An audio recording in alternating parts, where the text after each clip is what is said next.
Ito ang The Sphere sa Las Vegas, isang makabagong istruktura na maaaring maging simbolo ng hinaharap ng entertainment.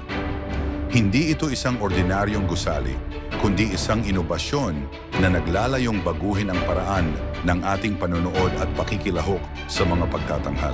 Ano ang espesyal dito? Alamin natin. Ang The Sphere o opisyal na tinatawag na MSG Sphere ay ang pinakamalaking spherical structure sa buong mundo. Ito ay may taas na 366 na talampakan at lapad na 516 na talampakan. Mas malaki pa kaysa sa Statue of Liberty kung ito'y pahihigain. Natatakpan ito ng 1.2 milyong LED lights. Bawat isa ay kayang magpakita ng 256 na milyong kulay na nagbibigay ng walang katulad na visual experience. Ngunit gaano nga ba kamahal ang ganitong uri ng teknolohiya? Ang kabuuang halaga ng konstruksyon ng The Sphere ay mahigit 128 bilyong piso. Isa itong malaking pamumuhunan na maaaring magbago sa industriya ng live entertainment. Ang tanong, sulit ba ito? Sa loob ng The Sphere, makikita ang pinakamalaking wraparound LED screen sa mundo na may lawak na 160,000 square feet. Ang napakataas na resolusyon nito ay nagbibigay ng matinding immersion na tila dinadala ang manonood sa ibang dimensyon.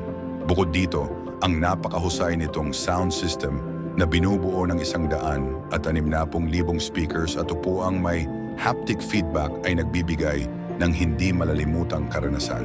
Ang pagbubukas ng The Sphere ay ipinagdiwang sa pamamagitan ng isang serye ng pagtatanghal ng iconic na banda na U2. Ang kanilang residency ay nagpakita kung paano magagamit ang teknolohiyang ito upang dalhin ang musika at visual effects sa bagong antas. Ang mga manonood ay nakaranas ng isang palabas na hindi lamang naririnig, kundi nararamdaman at tila nararanasan sa isang mas malalim na paraan. Ngunit sa kabila ng teknolohikal na kahanga-hangang ito, may mga nagtatanong. Ang The Sphere ba ay isang tunay na hakbang patungo sa hinaharap ng entertainment? O isa lamang itong magarbong eksperimento? Para sa ilan, ito ay isang obra maestra na magpapabago sa paraan ng ating panonood ng mga live performance. Para sa iba naman, ito ay isang napakamahal na display ng teknolohiya na maaaring hindi maging praktikal sa pangmatagalang paggamit.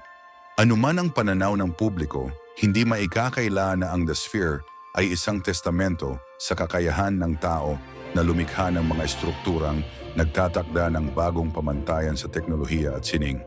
Isa itong halimbawa kung paano maaaring pagsamahin ang arkitektura, inobasyon at sining upang makalikha ng kakaibang karanasan. Ano ang inyong opinyon sa The Sphere? Isang tagumpay sa larangan ng entertainment o isang napakamahal na proyekto na may hindi tiyak na hinaharap? Ibahagi ang inyong mga saloobin sa mga komento. Kung nagustuhan niyo ang video na ito, huwag kalimutang i-like at mag-subscribe para sa iba pang makabuluhang diskusyon tungkol sa teknolohiya at arkitektura. Hanggang sa susunod.